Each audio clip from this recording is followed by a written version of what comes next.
witness. Yes, Your Honor, say we call Dr. Ben Murie.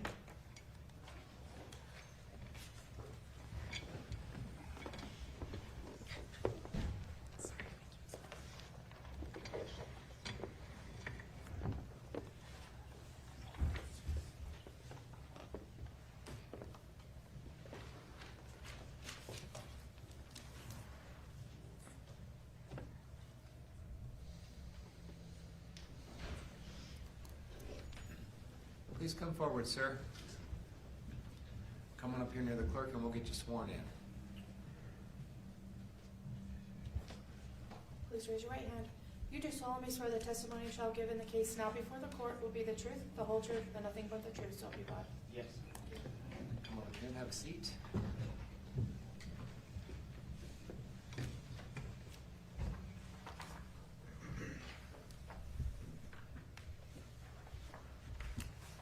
If you can keep that mic in front of you at all times, we'll be able to make a good record and we'll all be able to hear. Appreciate you being here, counsel.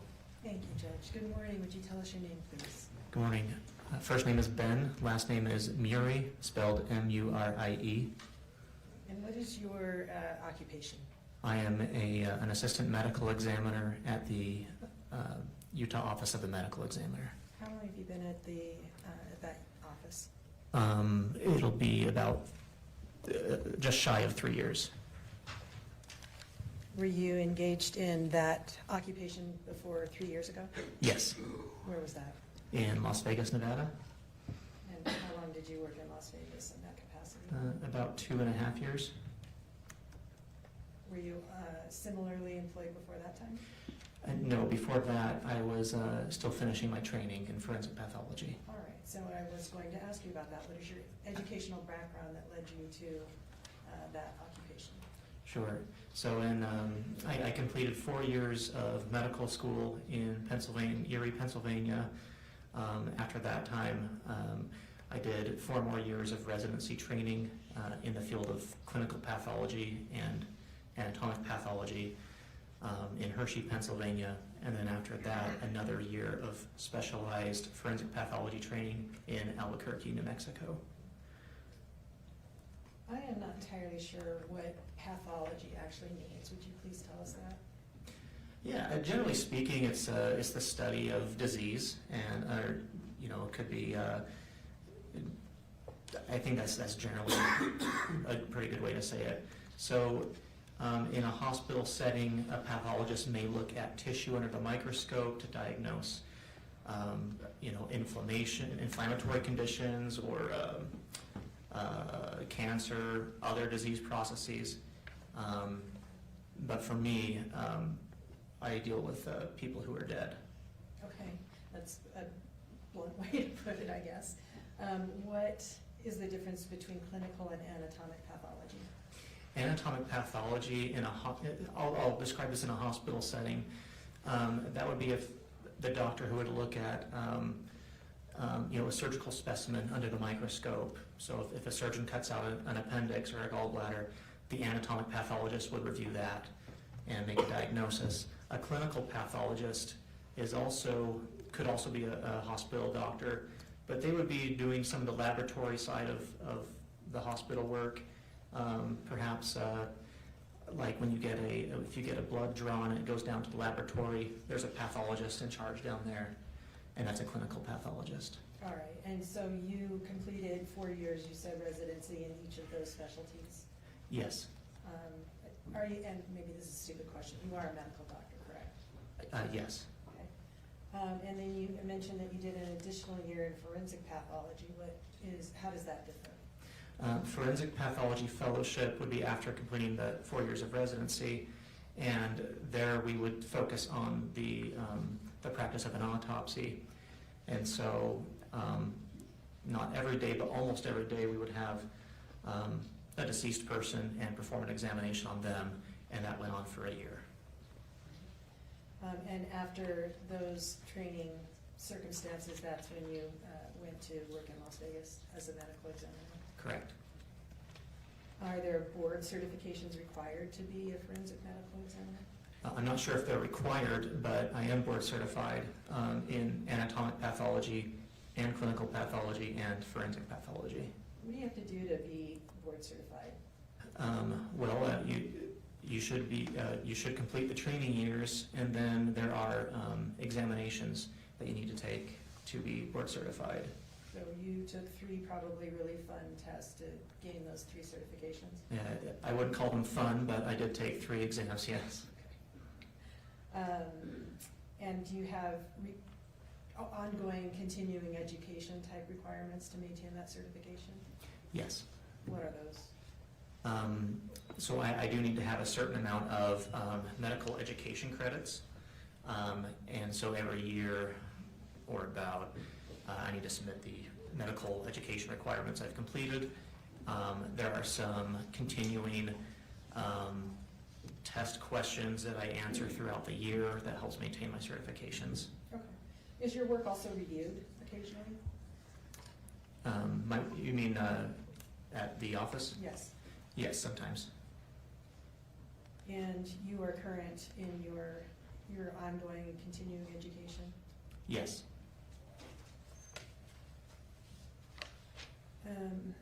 What, in general, is the purpose of a medical examiner? In general, the purpose would be to determine a cause of death or a manner of death, both a cause and a manner of death for anybody that comes in the office.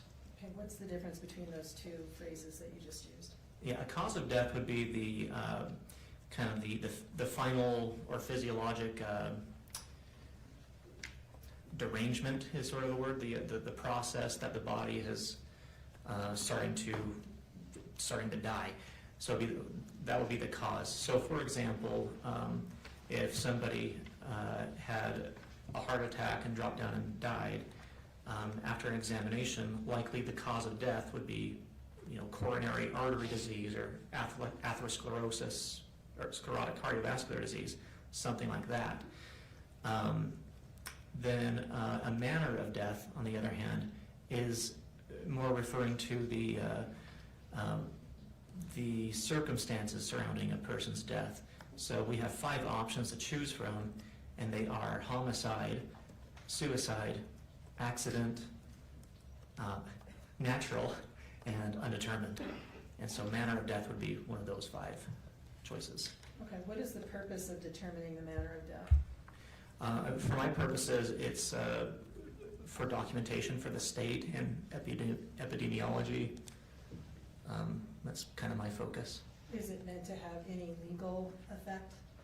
It could, but I don't know necessarily that it is meant that way. I'm not sure. All right. Have you, in your past experience, dealt or worked specifically with insulin overdose cases? Occasionally. All right. Can you recall how many off the top of your head? Not very many. They are, in my experience, there's been a few, probably less than 10. And that's between both Nevada and Utah?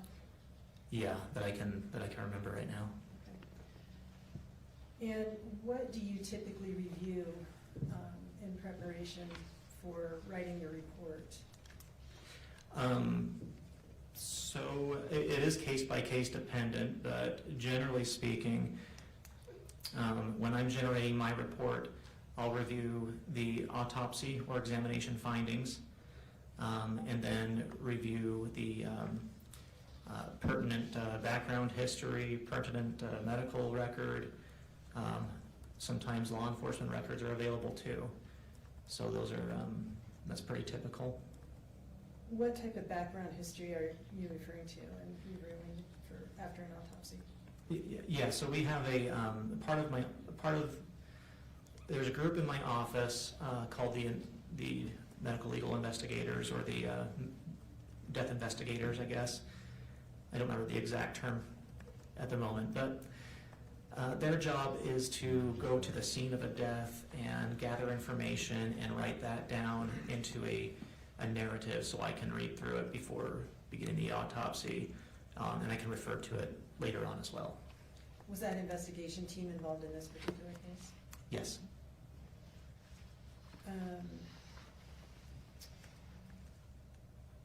And why is a medical record important to you? It tells some of the story of what happened prior to death, if it's available. And there's other cases where a person may be dead in their house, and all that's, we don't really have a lot of what led up to the event, but we do have some record of a previous doctor visit or something. All right. And in an insulin overdose case in particular, would the medical record be important to you? Yes. Why is that? Well, that has a documentation of some of the lab values that may have, may have come up since the initial admission until time of death. Would you anticipate or expect a medical record to contain information that may not be available readily upon autopsy or toxicology? Could you please repeat the question? Like, I am not sure that. Would you expect a medical record, a chart from a patient to perhaps contain information that wouldn't be readily apparent from an autopsy or toxicology result? Yes. Would that be the case in an insulin overdose? It certainly could be. And what process do you typically follow when you conduct an autopsy? The autopsy usually begins as some of my support staff, my technicians, they'll have the body on a table for me, and then I'm able to do an external examination of the body where we document, it could be hair color, presence or absence of tattoos, presence or absence of injury, etc. Just head to toe examination externally of the body. After that point, then we begin with an internal examination of the body, and that's where we make the standard Y-shaped incision on the front of the torso and examine the organs inside. And you do that both visually and microscopically? Not always microscopically, but yes, visually. And would it be fair to say that there are autopsies where the cause of death is immediately apparent from just viewing the decedent? Yes. For example, a gunshot wound or a stab wound or something like that? Yes. In this particular case, was the cause of death immediately apparent to you? No. And you did prepare a medical report, or I'm sorry, a medical examiner's report in this case. Correct. Can I show you Exhibit 29? It'll take just a minute to come up.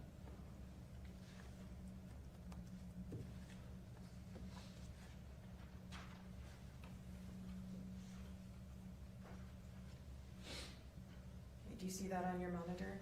Yes. And what is that document? This is a copy of my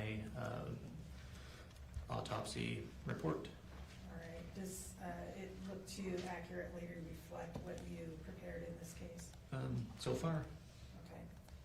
If that changes, let me know. Okay. All right, state moves to admit Exhibit 29. I'm sorry, I missed it. 29. No objection. We're not going in order. Court received states 29, wish to publish. Thank you, Judge.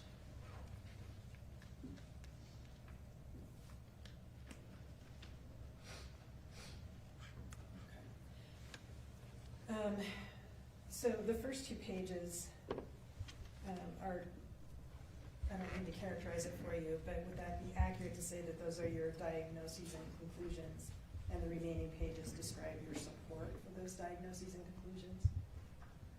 Do we want to scroll through that quickly? Am I able to? Oh, So those are the first two pages. okay. Stop there for just a second. Do you recognize the signature on that page? Yes, And who is that? that is mine. And below that is a handwritten date. Correct. What does that date signify? That's the date I completed my report. All right. Can we, sorry, Chelsea, go back up to the top. Is there indicated on this report the date of the actual autopsy?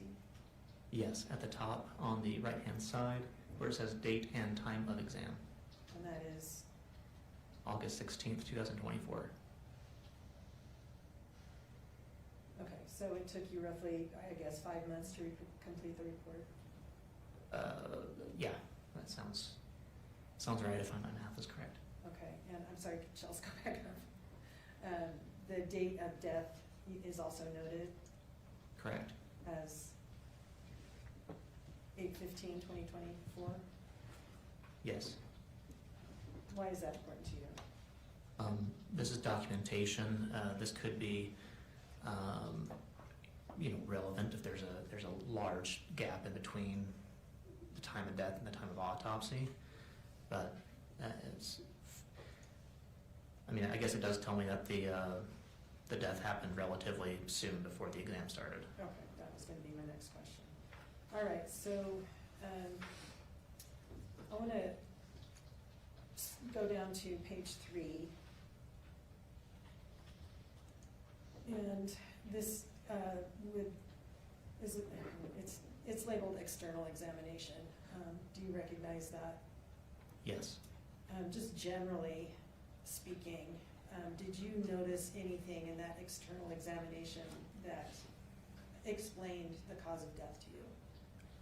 No. You mentioned, go down a little bit, Chelsea, please. Okay, so up there in upper, sorry, keep going.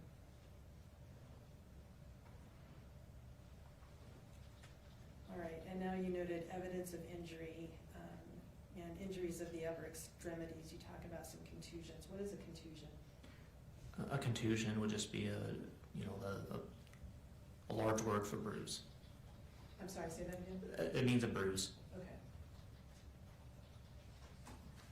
Were any of these contusions or bruises that you noted something that would be a cause of death? No.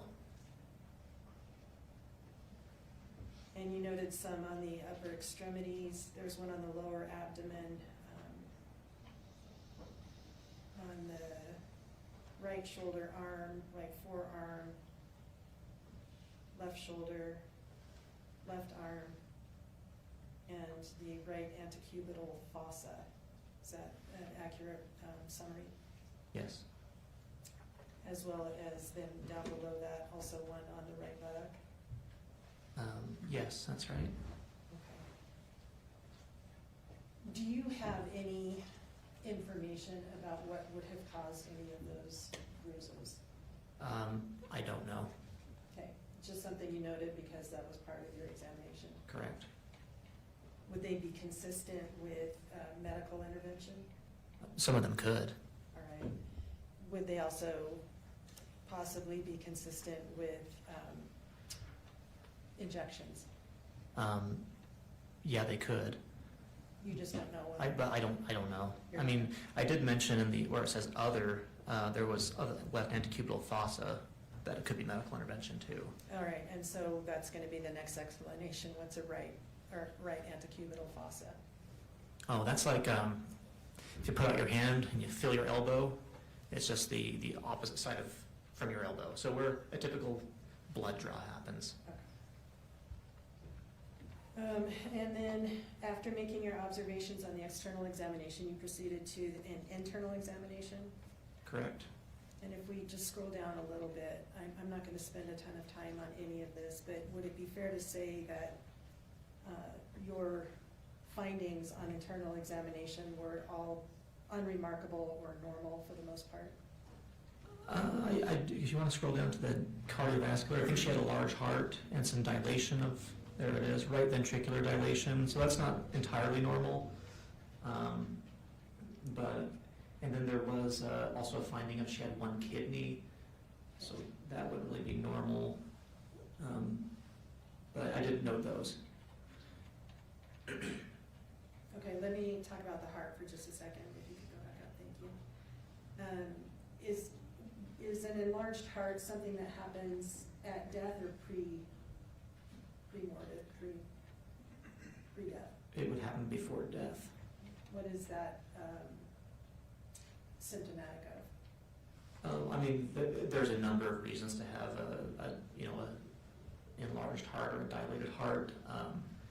if somebody has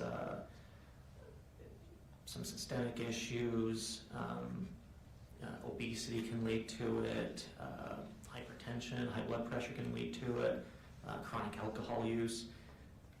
In this case, it wasn't an enormous heart, but it was on the large side.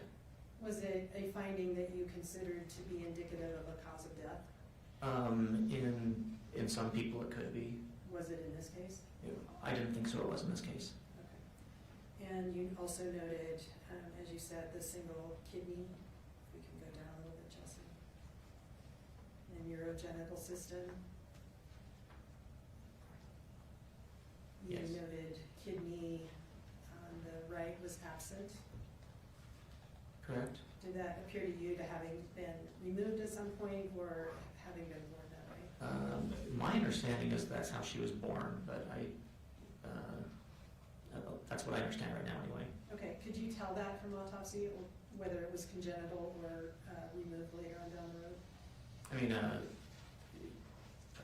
if it was removed, there might be some surgical clips or a big scar or something like that. You didn't see anything like that? Not that I recall, and not that I noted here. Okay, and the remaining kidney, what was its status? So if you look there, it says surface, second line down from urogenital system says granular, so that's indicative of some scarring that's happened in the kidney. What does that mean to you? There's a number of things that can cause scarring of the kidney, disease processes, but it's a kidney that has undergone some stress over time. Would that have been sufficient in your determination to be a cause of death in this particular case? No, not by itself. Did you see in the course of your autopsy any indications that this lady had any form of cancer? I did not. And if you could go down again, please. In microscopy, you see, thank you,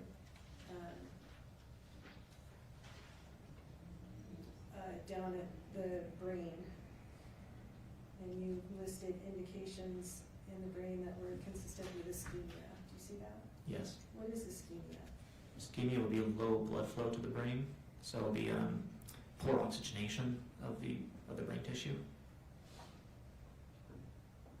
And was this significant to your determination of cause of death? Let me back up. I wouldn't necessarily say low blood flow to the brain, but I mean low oxygen to the brain. And in this case, it's evidence that she had some kind of period of low oxygenation. Okay. What happens with low oxygen to the brain? Well, just like every tissue in your body, every organ in your body needs oxygen to perform its functions. And so without that, you can have cell death. And when you have cell death, you have, altered or diminished function of those organs. Would brain or ischemia of the brain be consistent with an insulin overdose? You can have low blood sugar that can have some similar overlapping, similar changes. And so it's I would say it's more like a low sugar kind of thing. Okay. All right. Under that, you listed additional studies including toxicology and insulin testing. If we could scroll up, Chelsea, please. No, other way, sorry. Scroll down. Stop. What? Perfect, thank you. Okay, why were additional studies necessary in this case? Toxicology testing is sort of a routine thing that we do on almost all decedents or those who have died. Of course, there are some cases where we don't do it, but in this case, that's a routine thing. And then, given the history, I was given about a possible insulin or the hypoglycemia that she arrived in. That's why we did some of these tests. Although she did have a long hospitalization, but yeah, that's the reason why. Okay, you say long hospitalization. Is 3 days in your mind a long Well, hospitalization? Yeah, I guess for the purposes of testing for, for drugs or whatever, of course, if somebody has gone to the hospital on day 1 and then at day 3 we test their blood for a drug or something, it's likely impossible that, it is possible that that drug is gone or changed, the Over the concentration. course of the 3 days that Yeah. she, okay. What does hypoglycemia mean? And that would be low blood sugar. All right, is that another name, I guess, for an insulin overdose? Well, it would be the effect of, it could be the effect of an insulin overdose. Okay, that makes sense. If you overdose on insulin, it causes hypoglycemia, which is low blood sugar. Yes. All right. Why is low blood sugar problematic? Well, just like your organs need oxygen to function, they also need energy to function, and that energy is usually in the form of glucose. Glucose being essentially a sugar that your organs use. And your brain loves glucose; it uses it very readily. And so, if you have if you have a diminished amount of blood sugar, that can again alter or diminish your organs' functions. All right. You list in here insulin, C-peptide, and free and total insulin. And what do those two things mean? So insulin is a chemical that can be made by the body, and that helps to regulate our blood sugar.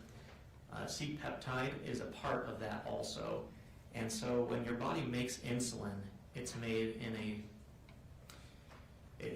kind of a large molecule, and attached to that insulin part is a piece called C-peptide, and your body takes the C-peptide off to make the insulin, more than just plain old insulin. So the presence of C-peptide would be a clue that there's natural, or in other words, endogenous insulin present. So can you say that last sentence for me one more time? The presence of C-peptide would indicate that there is like what I call endogenous, or insulin made by the body. Okay. Does insulin that is injected also contain that C-peptide molecule? Not to my knowledge. All right, so this notation about insulin with C-peptides would be specific to any insulin that was naturally produced within the body? Yes. And what about free and total insulin? That just talks about the insulin that is present in the body. So some insulin can be bound to other proteins, some not, and that's not bound is free. And what do you mean by bound? I'd have to refresh my recollection on the biochemistry of that, but what I seem to remember is that there's other proteins that will bind to certain chemicals in your blood, and so when they're bound, they're bound to a protein. Okay. Would that indication there about the quantity of free and total insulin be an indication of artificially induced insulin or naturally occurring insulin? I wouldn't be able to tell with that. Okay. So when you completed your autopsy on this case, were you able to decide what had caused the death without additional information? Do you mean when I finished the autopsy that day? Or That day. that day? No, I needed more information. Okay. What more information did you seek?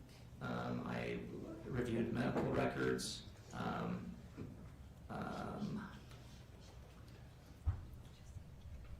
I believe we did a microscopic analysis. That usually takes a couple weeks after, or sometime after.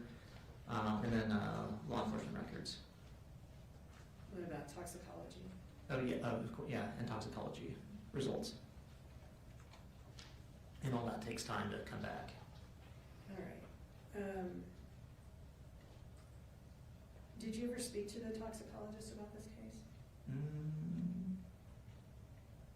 I don't remember. I don't think so.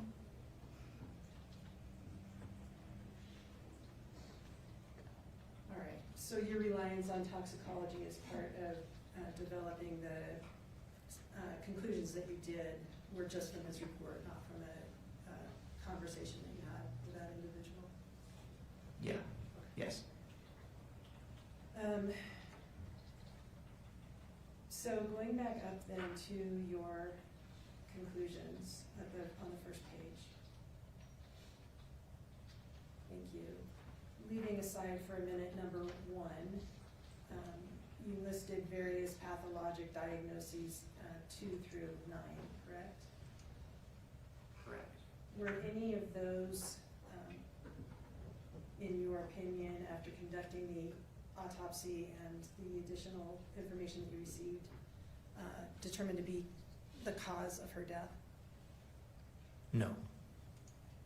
So it's fair to say that number 1 is what you found to be her cause of death? Yes. And that was the combined effects of oxycodone, alprazolam, promethazine, and probable exogenous insulin use? Yes. Were the combination of the first 3, oxycodone, alprazolam, and promethazine, sufficient by themselves to have caused the death? I mean, their effects can be added up. In my opinion, though, in this case, no.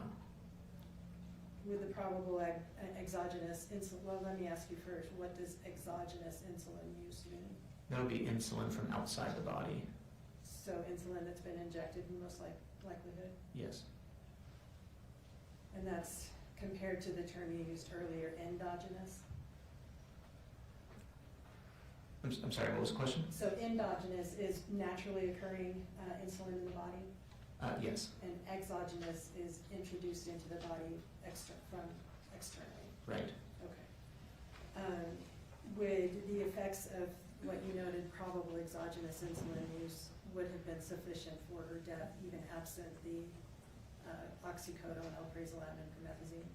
Yeah, from my recollection, the hypoglycemia or the low sugar was quite low, and so yeah, I think in the absence of those first ones, the exogenous insulin would be a key factor. Okay.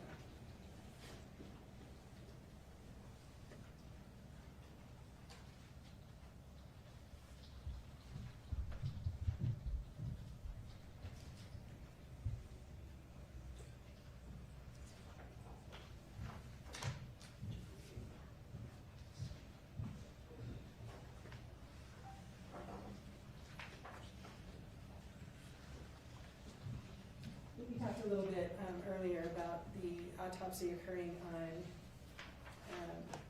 August 16th, and your report being completed on January 22nd. Is that an unusual gap of time to complete a report after an autopsy? I mean, generally we strive to have reports done, 90% of our reports done before 90 days. But, sometimes backlogs happen, and some cases take some more consideration.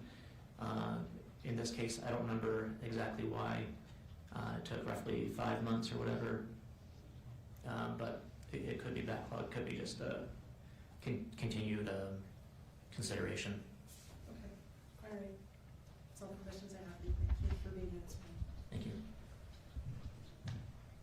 Mr. Williams, do you have an estimate of how long your cross will be? More than 5 minutes. Dr. Murie, are you available to come back after lunch? Sure. What time would that be? 1 o'clock? Yeah. Would that work? Are we okay to do that? No objection here. No objection. Okay, as long as you're okay, come back at 1. Yes. Okay, all right. Doctor, you want to come back up?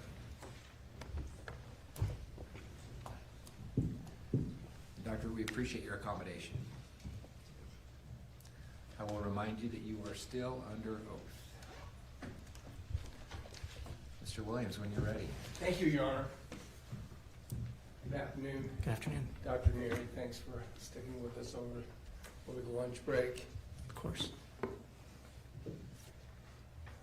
I would like to talk to you mainly about what you do,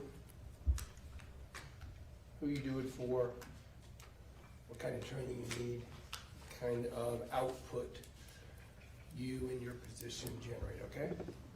Let's be general, in other words, rather than specific to start with, at least with the report. Okay. You're a medical examiner and have been for a number of years here in Utah, Correct. and were a medical examiner in Nevada. Yes.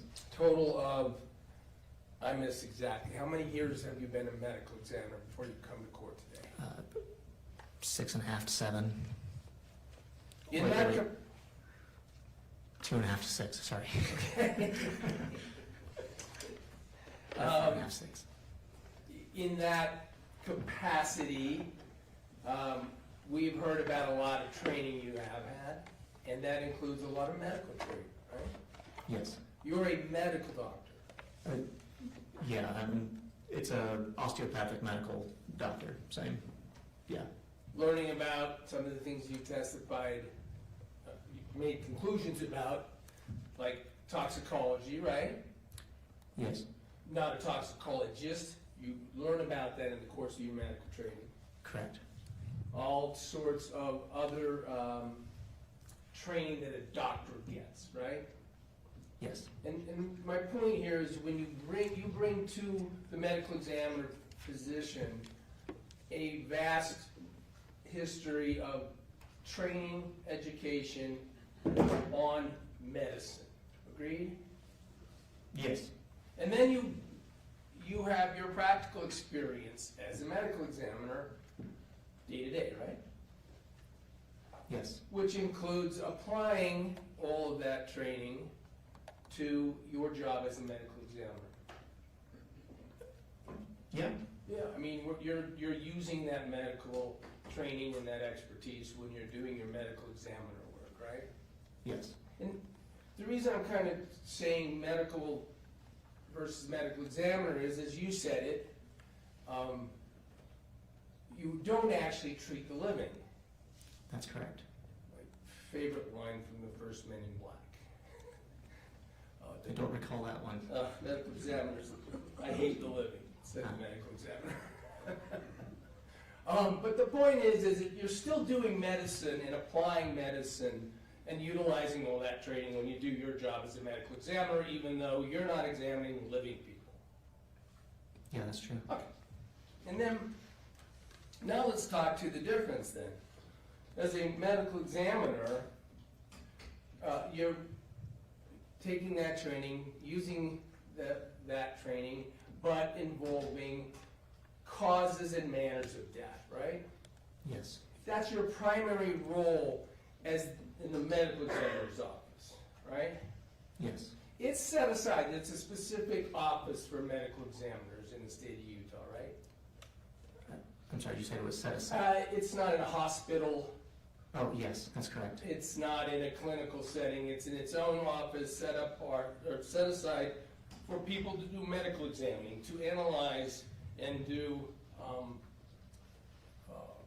casework on deceased people. Yes, it's a state office.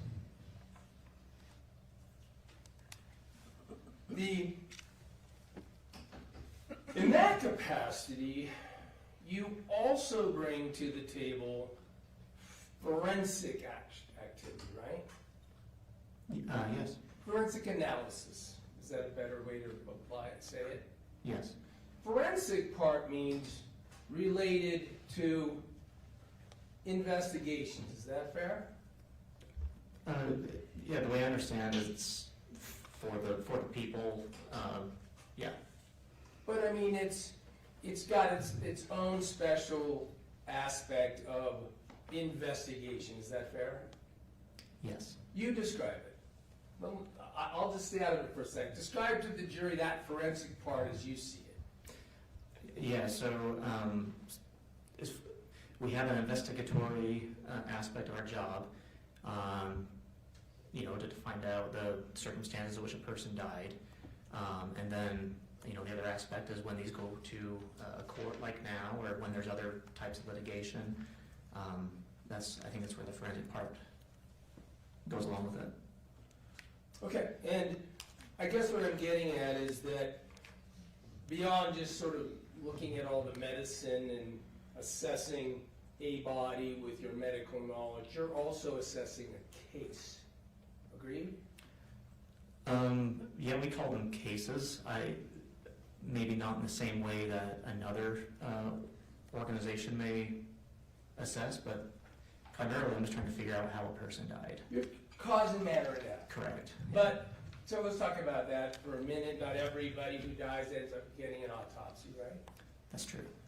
People get autopsies under are brought to the office to get an autopsy under unattended deaths, right? Yes. Suspicious or police-related investigation deaths, right? Yes. Things of that manner. And so that's what I mean by a case. It's not just like a medical case, it also has this forensic aspect. It's tied to other sorts of efforts to find out information. Is that fair? Yes. And it's very frequently, if not always, law enforcement related. Yeah. So you're working in the investigative capacity with law enforcement, right? I wouldn't say we're working with, we do work together, but I would say work with, not for. Right. Yeah. And I was going to get to that together. You spoke to the jury a little bit about, on direct, about the autopsy efforts. And let me just lay those out a little bit more along the lines that I'm kind of thinking about cases and casework in this theme that I'm stuck on. Okay? You look at the body, you apply your medical knowledge, you look at toxicology and all of those very scientific, observable things to help make your conclusions on cause and manner of death, right? Yes. But you also get involved in finding out information from law enforcement investigative efforts. Yes. And you want that information in order to do the best job you can at reaching manner of death, right? Yes. Law enforcement are almost always attending an autopsy, right? It varies from case to case. They do often? If there is, if they have certain questions, or if sometimes for education purposes they do. I don't know exactly how many times, but Fair enough. yeah. In this case, they did, right? I believe so, yeah. Law enforcement, as you indicated, on direct, among the things that you do is you seek out information in your investigation to try to determine manner of death from law enforcement agencies, right? Yes. You get police reports. Is that fair? Yes. You talk to detectives or others that might have the information, right?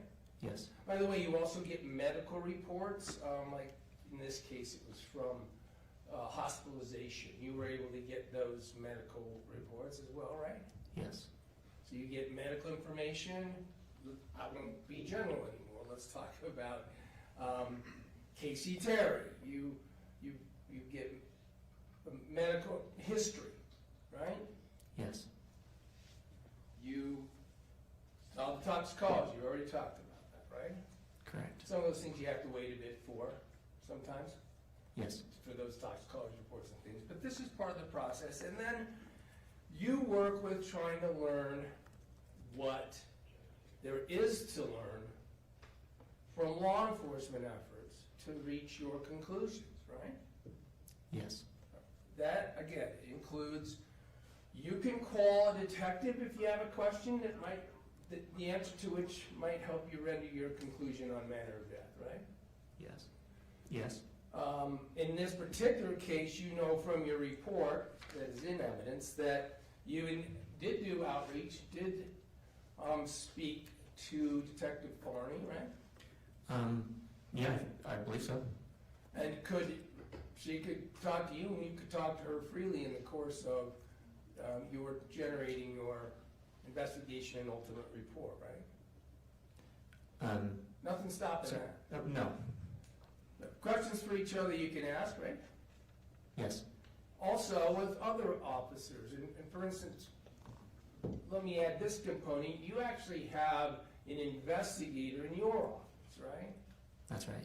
So that investigator is sort of assigned to your autopsy case as well to go find out facts to help inform your opinion or your decision. Yes, and it could be there could be other investigators involved too. Sometimes those investigators who work at your office actually have other jobs as police officers in certain agencies, right? I don't know anyone specifically, but I know that's a possibility, or some do. In this particular case, your investigator who was assigned to this case, do you know what agency that person worked for when they weren't acting as an investigator for you? I don't. But this investigator often, and in fact in this case also may go to a scene Yes. of a death. But officers might call it a scene of a crime, but a scene that is relevant to the investigation you're doing with them, right? Right. Get police reports, right? Yes. Talk to agents about what witnesses have said. Correct? Yeah. Learn what conclusions may be the opinion or have been reached by police investigators, right? Yes. Working that way with the science, the medical, and then the law enforcement activities, you are ultimately looking to make, to the best of your ability, a forensic conclusion on manner of death, right? Correct. Now, how many autopsies have you done? Hundreds? As of today, probably over 2,000 That's hundreds, I guess, times something. something. Okay, 2,000 autopsies. You do this, you work in this capacity, you ultimately generate reports. Now, sometimes, even after you've generated an initial report, further information might be garnered and you can actually amend your report, right? Yes. At any time, if you got information that you thought affected your ultimate manner of death decision, you could amend it. I could. So let's talk about all that effort and all that information and the things that you talked about medically and all the information you had on January 22nd, 2025, you ultimately issued your medical examiner report that was entered into evidence, right? Yes. If that's the date, I don't particularly remember the date on it, but Fair enough. yeah. It's on mine, and I thought that was developed on direct. Whatever, it's on the exhibit, and it's Yes. entered, I think it's 37.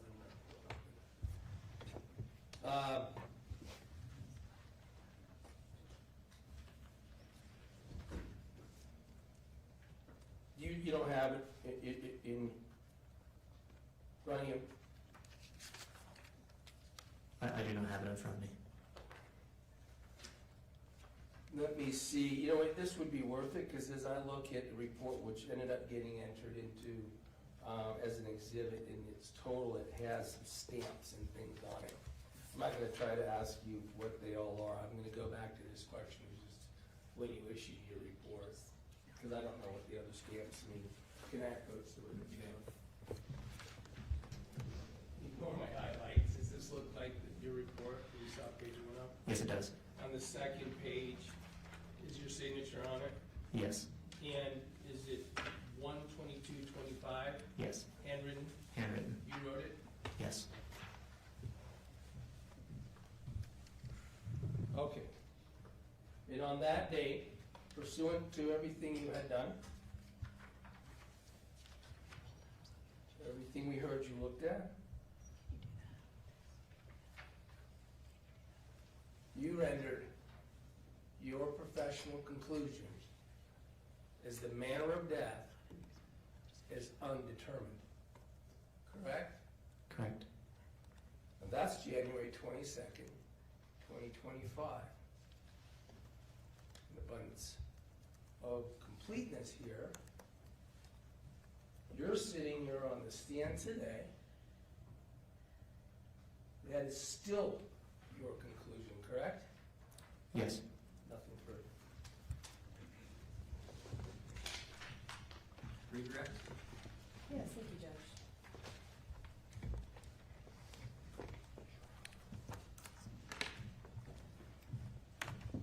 I don't want to keep you too long, Dr. Murie.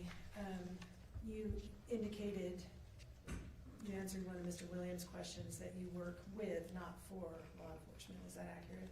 Yes. Does law enforcement dictate in any direction what they want or expect your conclusions to be in doing a medical examination? Their input is helpful, but it doesn't, ultimately it's my decision. And when he was going through some of the information that you rely on informing your opinions, you mentioned medical history, Yes. which we talked about also, right? Correct. In this particular case, was her entire medical history important to you, or just the final hospitalization? I mean, I had some, the most important was probably the final terminal records or the final hospitalization. I believe I was aware of some past medical history. I don't remember the details. Okay, so for example, you didn't find any information regarding any mental health treatment, anything like that? I don't remember. Okay, but that didn't go into your conclusion? Ultimately, no. And you said you learned what is available from the law enforcement agency and received their reports, correct? Yes. And you reviewed those? Yes. Let me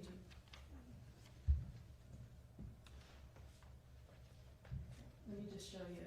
This is the police report in this case from the Little Peak Police Department.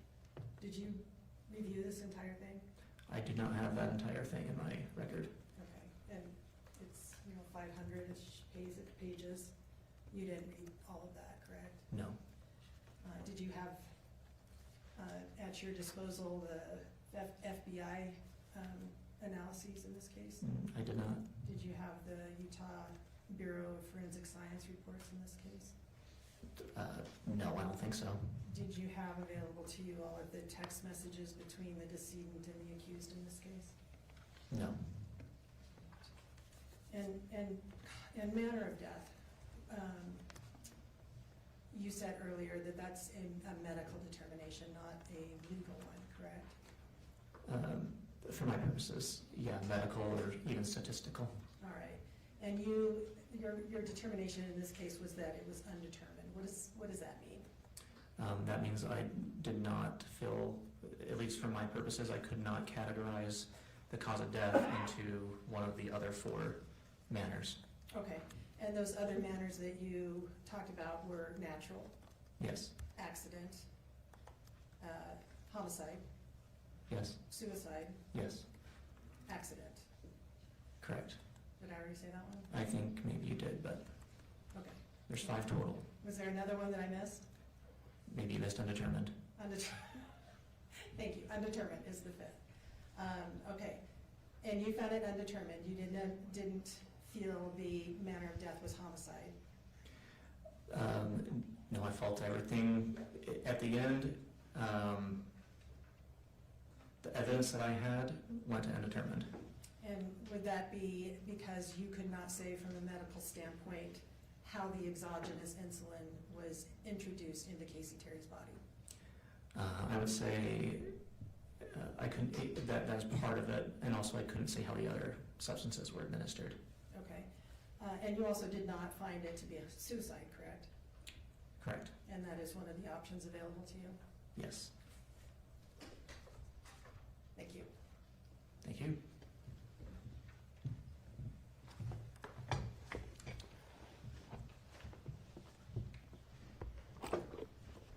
So the state of Utah brought you here as the medical examiner to render an opinion that you maintain as of today that this is not a homicide, matter of death, and apparently pointing out they didn't give you all the information? I mean, I don't know if I always have the entirety of every investigation for every case, but based on. Could have, right? Possible. To see if whether your conclusion would change perhaps to suicide? That could happen, right? It could. Nothing further. Anything else from the state?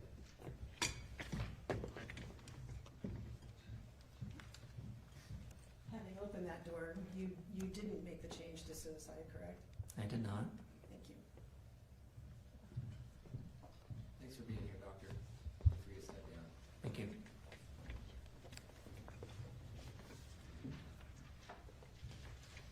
He can be released from the subpoena, Judge. Any objection to releasing the witness? No objection. There you go. Thank you, Doctor.